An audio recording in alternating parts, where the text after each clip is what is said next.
السلام علیکم ورحمۃ اللہ وبرکاتہ۔ کیا اعتکاف جب ہم کریں گے انشاءاللہ تو اس میں اگر سارے لوگ مل کے افطاری کریں، سارے لوگ مل کے سحری کریں، یا ایسا ہو جائے کہ جب میں اعتکاف میں افطار کا ٹائم ہو میرے بچے میرے پاس آ جائیں، ہم مل کے افطاری کر لیں، کبھی کبھار رات میں ساتھ بیٹھ کے معتکفین چائے شائے پی لیں، ذرا تھوڑا سا دل بہل جائے، تو اس کے بارے میں شریعت کا کیا حکم ہے؟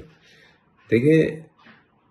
اگر آپ مجھ سے پوچھیں جائز ہے ناجائز ہے، تو اس سے پہلے ہمیں سمجھنا ضروری ہے کہ اعتکاف کا مقصد کیا ہے۔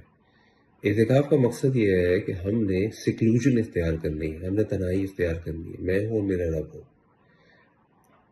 اسی لیے ہم اپنے گھروں سے اٹھ کر ایک حجرے کے اندر آ جاتے ہیں،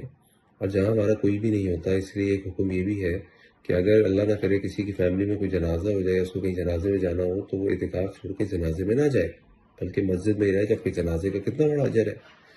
تو اسی لیے اگر تو ہم اعتکاف میں بھی اسی طرح لائف گزاریں کہ جناب افطاری میں سارے معتکفین بیٹھے ہنس رہے ہیں، بول رہے ہیں، کھا رہے ہیں، پی رہے ہیں، پھر جناب رات کو ایک چائے کا سیشن چلے، پھر جناب ایک سحری کا سیشن چلے، پھر جناب کبھی گھر والے آ جائیں، کبھی دوست آ جائیں، کبھی رشتے دار آ جائیں، کبھی یہ کھانا آ رہا ہے، کبھی وہ کھانا آ رہا ہے، تو ٹھیک ہے، وہ محبت کرنے والے تو اپنی محبت کر رہے ہیں،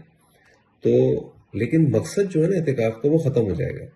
تو میں آپ سے یہ نہیں کہہ رہا کہ جائز ہے ناجائز ہے، میں آپ سے یہ کہہ رہا ہوں کہ اعتکاف کا جو اصل مقصد ہے اس کو سمجھیں۔ اس کو ناجائز کہنا تو خیر ذرا مشکل ہو جائے گا، لیکن اس سے جو اعتکاف کی لذت ہے، وہ جو احساس ہے، وہ جو ایک اللہ کے ساتھ ایک رابطہ اور تعلق ہے، تنہائی ہے، وہ مجھے لگتا ہے کہ شاید حاصل نہیں ہو سکے گی۔ صرف ہوگا یہ کہ آپ نے گھر میں رہنے کے بجائے کچھ دن کے لیے مسجد میں آ کے رہ رہے ہیں، باقی معاملات زندگی اسی طرح چل رہی ہے۔ تو اعتکاف کرنے والوں کو چاہیے کہ تنہائی زیادہ سے زیادہ اختیار کریں۔ ہم باہر نکل رہے ہیں کہ وہ ملتا ہے سلام کر لیجئے، لیکن کھانا کھانا ہے، سحری کرنی ہے، چائے پینی ہے، اپنے حجرے کے اندر اکیلے بیٹھ کے کریں،